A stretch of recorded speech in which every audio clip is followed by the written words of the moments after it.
Cher Sagittaire, bonjour, vous regardez Jean-François sur Fabiola Voyance. Voici vos prévisions pour le mois de mai. Quelques instants, peut-être. Bibi, pour écouter la gazelle, qui a l'air en forme en ce moment. Elle est Tous les matins, c'est la même corrida. Ça, c'est la chanson de Marc Lavoine. Cool, keep cool, ça c'est la chanson de Buzy. Cool, my best friend. Cool, keep. I can see the bird, I can see them fly. Ça c'est The Aveners. Make it to the border of Mexico. Bon, cher Sagittaire, voilà, c'était un peu l'introduction. Oui, ce n'est pas moi qui chante, c'est la gazelle. Voilà, et elle a pris ma place et elle chante mieux que moi sûrement. Alors ce mois de mai, comment se présente-t-il ce mois de mai pour le Sagittaire?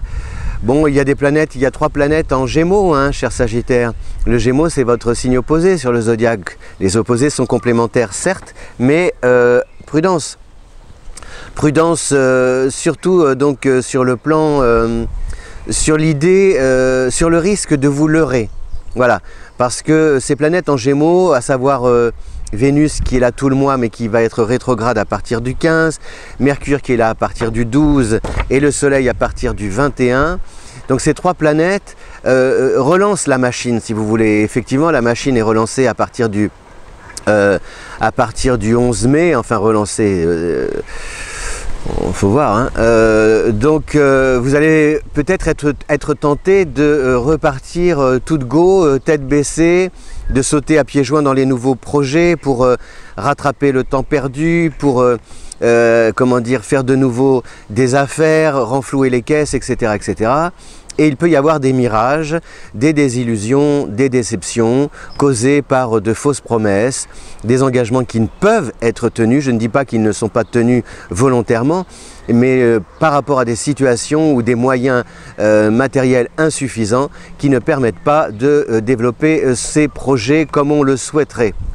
Donc tout ça, ça peut... alors comme je sais que vous êtes un optimiste né et vous n'allez pas baisser les bras et vous allez continuer l'aventure, mais prudence quand même. Le conseil que je vous donne, enfin que vous donnent les astres, c'est de bien communiquer, de partir d'abord sur un dialogue constructif, efficace, des bases solides sur le plan de l'échange, voyez, de savoir qui fait quoi, quelle est votre place, quel rôle vous allez jouer, quelle fonction vous occupez, ce qu'on attend de vous, etc. Et vous, de l'autre côté aussi, ce que vous attendez des autres, ce que vous leur demandez, que ce soit dans le travail, à la maison. C'est tout un jeu comme ça sur l'échiquier, avec des échanges, de la communication, puisque le Gémeaux, c'est le signe qui est gouverné par Mercure, la planète de la communication. Donc on est vraiment dans le verbe, mais le verbe peut être trompeur. Donc c'est la raison pour laquelle il est important de mettre les points sur les i dès le départ, dès ce début de mois de mai et dès ce premier jour de déconfinement pour pouvoir savoir où vous allez et aussi où, dans quoi s'embarquent les personnes qui décident de tenter l'aventure à vos côtés. Donc ces planètes en Gémeaux, elles peuvent un peu vous fragiliser sur des certitudes que vous avez, et ces certitudes, elles peuvent être balayées en 3 mouvements avec un retour à la case départ. Donc pour éviter ce retour à la case départ et sans toucher 20 000, et là il est plus raisonnable d'avancer à tâtons et à pas de souris pour savoir à qui vous avez affaire et quoi faire. Voilà, donc les autres planètes sinon qui influence aussi votre destin ce mois de mai, c'est, j'ai l'impression que j'ai un sourcil qui, voilà, c'est ça quand on vieillit, on a les sourcils qui passent, voilà, ça devient des cheveux. 2 autres planètes qui influencent votre destin. Alors étrangement, ce qui est incroyable, c'est que le 11 mai, c'est le jour du déconfinement, et le 11 mai, Saturne, eh bien, fait machine arrière en Verseau. Donc le Verseau, c'est un signe ami pour le Sagittaire. C'est justement comment tirer parti du temps, comment négocier des délais, comment faire du temps votre allié pour développer vos projets en toute sécurité. Franchement, c'est pour ça que je vous dis, vous allez me dire, oui, mais à chaque fois vous dites le Sagittaire ne précipitez rien, mais c'est vrai, parce que Saturne est là enfin pour un bon moment, encore de longs mois, jusqu'à cet été, enfin une bonne partie de l'été. Vraiment c'est comme si vous faisiez un apprentissage de la manière dont il était important de vivre et de considérer les situations dans l'avenir. Ce n'est plus comme avant. Ce n'est plus comme avant et ce n'est pas forcément grave parce que vous, ça vous permet peut-être de compartimenter vos activités, de définir vos priorités et de vous y tenir parce que le Sagittaire, comme c'est un signe de feu, il a tendance à partir comme ça de tous azimuts et de s'éparpiller. Et donc vous avez aussi Mars qui est là jusqu'au 13 en Verseau. Donc il y a cette combativité et cette envie de vous confronter, de retrouver les autres, le groupe, etc. Mais je vous mets en garde. C'est-à-dire que d'un côté, vous vous retrouvez en équipe, mais ce n'est pas la même équipe qu'avant, ou en tout cas, on ne va pas travailler de la même manière qu'avant.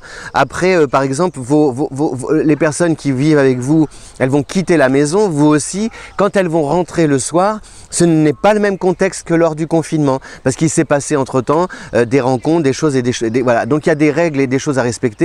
C'est tout un aménagement de votre espace par rapport aux autres et de trouver vraiment vos marques et de faire en sorte que les autres les trouvent aussi par rapport à vous. Voilà.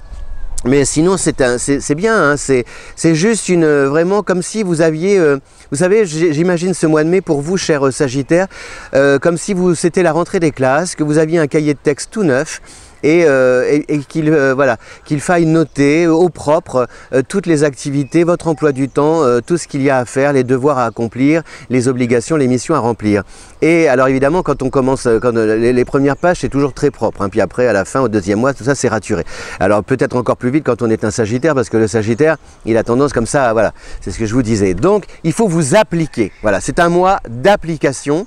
Appliquez ce que l'on vous, les règles, les consignes, demandez à ce qu'on les applique autour de vous et vous appliquez aussi à soigner vraiment vos projets l'un après l'autre de manière à ne pas justement vous disperser et gâcher vos chances de succès. Voilà, cher Sagittaire, merci de votre fidélité à Fabiola Voyance. Je suis entre l'ombre et la lumière et c'est un peu ça aussi le Sagittaire, de l'ombre à la lumière. Mais comme tout est mouvement, voilà, si je suis dans l'ombre, je vais passer dans la lumière et après je vais revenir dans l'ombre et ce n'est pas grave. L'important c'est de rester en mouvement. Voilà, vous l'avez d'ailleurs, c'est très...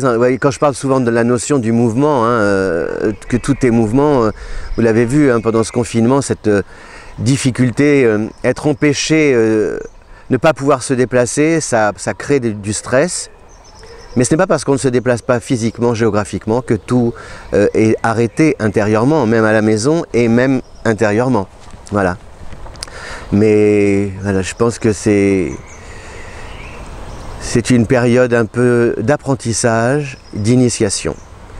Mais vous savez quel est quand on a franchi toutes les portes de l'initiation, les 7 portes, on a franchi 6 portes, on arrive à la 7e porte et souvent il y a une petite histoire qui raconte comme ça que l'initié a franchi la 7e porte et là il s'est retrouvé dans une pièce avec une femme très belle qui l'a courtisé, l'a séduit alors que normalement sa mission était de continuer sa route, un peu comme Ulysse et Nausicaa peut-être, ou Circé. Et là il est retourné à la case départ. Comprenez par là que c'est ce rapport à l'autre qui peut aussi bien nous élever que nous ramener à la case départ si on se laisse un peu trop influencer, s'il y a des choses qui, vous voyez, si l'importance que dit cette initiation, cette 7e porte, c'est l'importance de rester à sa place. Voilà. Et c'est intéressant parce que quelque part ce coronavirus, vous voyez cette distance de 1 mètre là, c'est la même chose au niveau mental. Je pense qu'on était, que beaucoup de personnes sur la Terre avaient trop de monde dans leur tête, voyez. Je pense que les gens, ils ont il y a trop de monde dans la tête des gens, avec les réseaux sociaux. Les amis ne sont pas des amis sur Facebook. Les gens que je n'aime pas ne sont pas des gens que je n'aime pas, mais je ne les aime pas. Je vous expliquerai plus tard, mais c'est ça. Ce n'est pas parce que je n'aime pas quelqu'un que je ne l'aime pas, mais on ne peut pas dire qu'on aime ses amis sur Facebook. Ses amis, ce ne sont pas des amis, donc on ne les aime pas, mais ça ne veut pas dire qu'on les déteste. Mais on ne peut pas dire que ce sont des amis, je trouve que... Et je pense que le cerveau humain a été encombré de trop d'humains. C'est ma réflexion.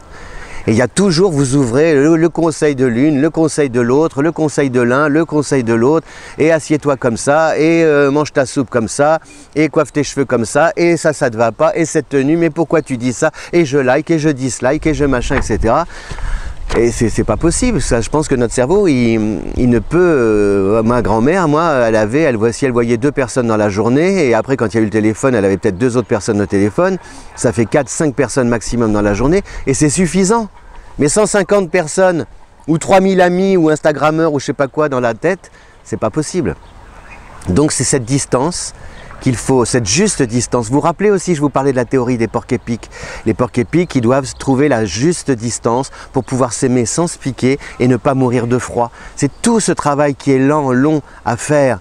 Mais oui, toi aussi, Jean-François, tu nous donnes des conseils. Non, je ne donne pas des conseils. Moi, j'ai horreur de donner des conseils. Je vous dis comment j'appréhende la vie, comment j'essaie de vivre, tant bien que mal. Après, vous faites ce que vous voulez, si vous... Voilà. Mais